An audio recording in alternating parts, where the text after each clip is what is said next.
Donc on se retrouve pour la suite des démarches administratives avec cette fois-ci la demande de raccordement au réseau Enedis. Alors il faut savoir que chaque système photovoltaïque doit être communiqué auprès de votre gestionnaire de réseau. Et on va retrouver deux cas. Les systèmes en autoconsommation sans injection, comme les systèmes plug and play par exemple. T'arrêtes un peu de me cracher dessus.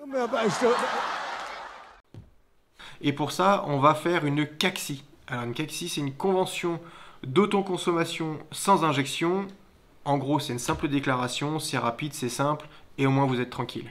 Et donc moi, je vais vous montrer donc le deuxième cas, qui consiste à faire une demande de raccordement pour de l'autoconsommation avec injection du surplus. Vous verrez, c'est plus rapide que la demande en mairie. Et cette demande, elle est ultra importante parce que Enedis, en fait, va pouvoir vérifier que votre système d'installation est compatible avec le réseau. Tout ça pour éviter donc les risques tels que les courts-circuits ou même les surcharges. Et suite à ça, donc pour valoriser le surplus, que ce soit de la revente ou de la batterie virtuelle, Enedis va devoir passer votre compteur Linky en mode producteur pour comptabiliser donc tous les kilowattheures qui seront injectés sur le réseau. Par contre, pour tous ceux qui n'ont pas de Linky, bien évidemment, ils vont venir forcément vous installer un Linky chez vous.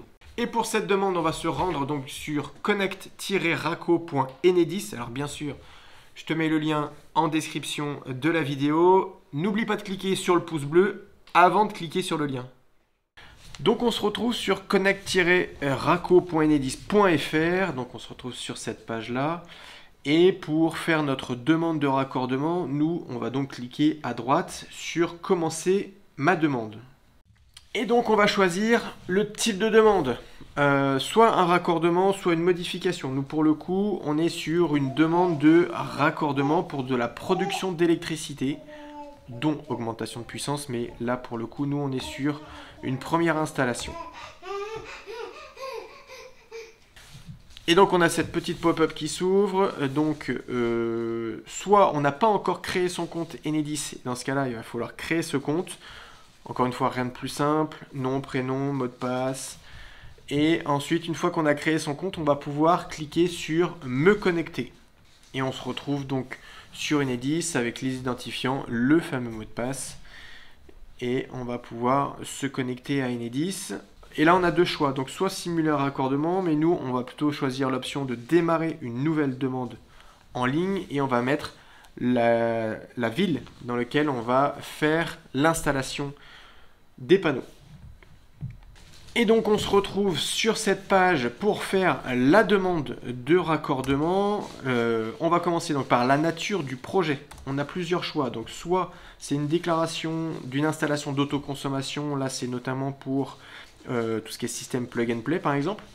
Ensuite, on va retrouver donc les raccordements, les demandes de raccordement pour des installations de production avec ou sans surplus, ce qui sera notre cas, ou également raccorder donc simultané de la conso et de la production. Ça, c'est notamment quand on construit une maison neuve et que donc on a besoin forcément d'un compteur pour de la consommation et en plus de ça, on installe des panneaux pour de la production. On a également aussi le dernier cas pour déclarer une augmentation de puissance, ça c'est quand on a déjà une installation de fait et qu'on veut tout simplement augmenter la puissance auprès d'Enedis. Nous on est sur donc un système de production avec injection du surplus, donc ce qui implique forcément qu'on ait déjà un compteur, donc un système de raccordement pour consommation. Ce projet est-il destiné à intégrer une opération d'autoconsommation collective? Non. Est-ce que le projet nécessite une autorisation d'urbanisme? Oui. Donc ça, c'est la demande préalable de travaux en mairie.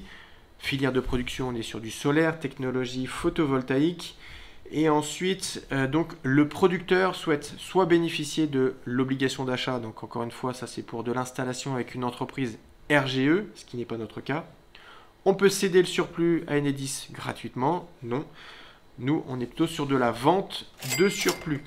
Le responsable d'équilibre, ça, il va falloir donc contacter votre racheteur d'énergie qui va vous donner donc le nom du responsable d'équilibre. Vous voyez, hein, il y en a beaucoup des responsables d'équilibre. Donc voilà, il faut vraiment choisir le bon. Et ça, c'est uniquement votre société de rachat qui va pouvoir fournir ce nom de responsable d'équilibre. J'en prends un au hasard, donc pour l'exemple.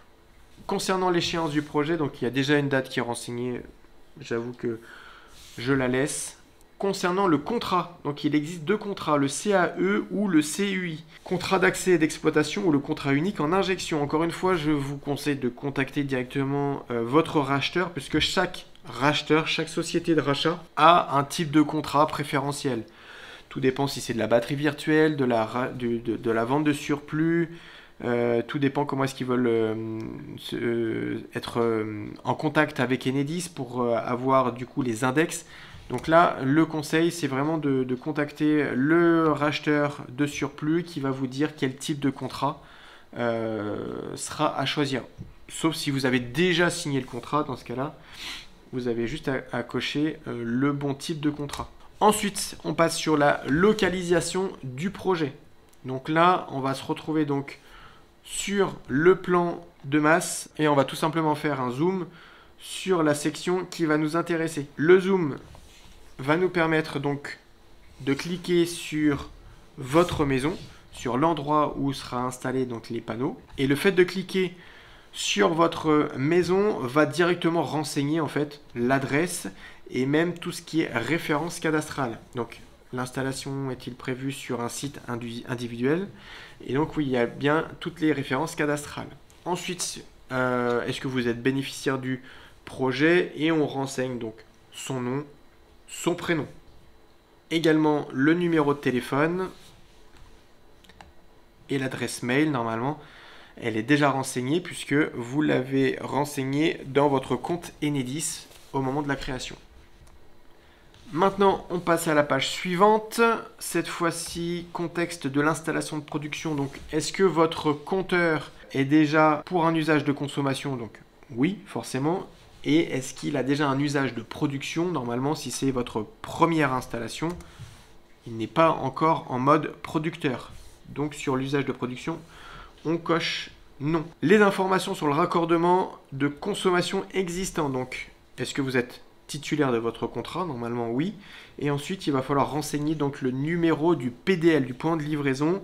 Ça c'est à retrouver directement sur l'une de vos factures. Donc c'est un nombre à 14 chiffres et qui est donc unique pour chaque compteur. Et enfin, le compteur en place est-il un Linky? Oui ou non? Sachez que si vous cochez non, forcément ils vont venir vous installer un compteur Linky. Est-ce qu'il y a donc d'autres demandes en cours? Non, normalement non. Ni sur de la consommation, ni sur de la production. Donc on se retrouve sur les caractéristiques de l'installation de production avec la puissance de prod, la puissance de raccordement demandée et la puissance crête. Donc pour ma part, on est sur 1,6 kW crête d'installer, correspondant à peu près aux 4 panneaux. Et pour plus de facilité et de simplicité, donc je vous conseille de noter également la même chose en kVA pour les demandes de puissance de prod et de puissance de raccordement demandée, même si normalement ces puissances-là sont légèrement inférieures à la puissance crête, mais voilà, pour plus de facilité, je vous conseille de mettre la même chose, tout en sachant que sur la puissance de raccordement demandée maximale, on ne peut pas dépasser donc les 6 kVA. Pour la surface des panneaux solaires, donc 4 panneaux, pour moi ça correspond environ à 8 mètres carrés, ce qui correspond à 2 mètres carrés au panneau. Est-ce qu'on a un stockage d'énergie? Non, on n'a pas de batterie. Est-ce qu'on va faire une protection de découplage qui normalement est obligatoire? Oui, soit c'est directement déjà intégré aux onduleurs, soit on va l'assurer par un relais externe. Pour ma part, c'est un relais externe avec le découpleur, le Q-relais de chez Enphase. Et ensuite, on va pouvoir cliquer sur suivant. Et donc on se retrouve sur la page finale. Oui, on se retrouve donc sur cette page finale avec le résumé donc de votre projet et tous les documents à fournir pour la demande. On va commencer donc par le document qui est obligatoire cette fois-ci, donc c'est l'autorisation d'urbanisme qui correspond donc à la déclaration préalable de travaux en mairie. Alors, il n'est pas obligatoire donc de fournir l'autorisation de la mairie. On peut uniquement donner déjà le récépissé de dépôt, comme quoi la preuve, comme quoi vous avez déposé votre demande en mairie. Par contre, s'il y a une opposition de la mairie, donc il faudra forcément prévenir Enedis. Mais eux partent du principe que si la demande est faite, tout est OK. Et ensuite, on a donc les documents complémentaires qui, eux, ne sont pas obligatoires, mais qui peuvent être recommandés, même si normalement on retrouve des documents qui sont assez similaires à la demande de travaux en mairie, donc comme les plans de situation, le plan de masse ou même le plan cadastral. Et on peut aussi envoyer 2 photos de l'installation, donc une du tableau électrique et une de votre coffret Enedis, donc soit il est en façade de maison, soit il est en bordure de votre terrain, plus éventuellement d'autres photos. Et ensuite on valide le projet. Et est-ce que vous voulez soumettre votre demande à Enedis? Bien sûr, oui.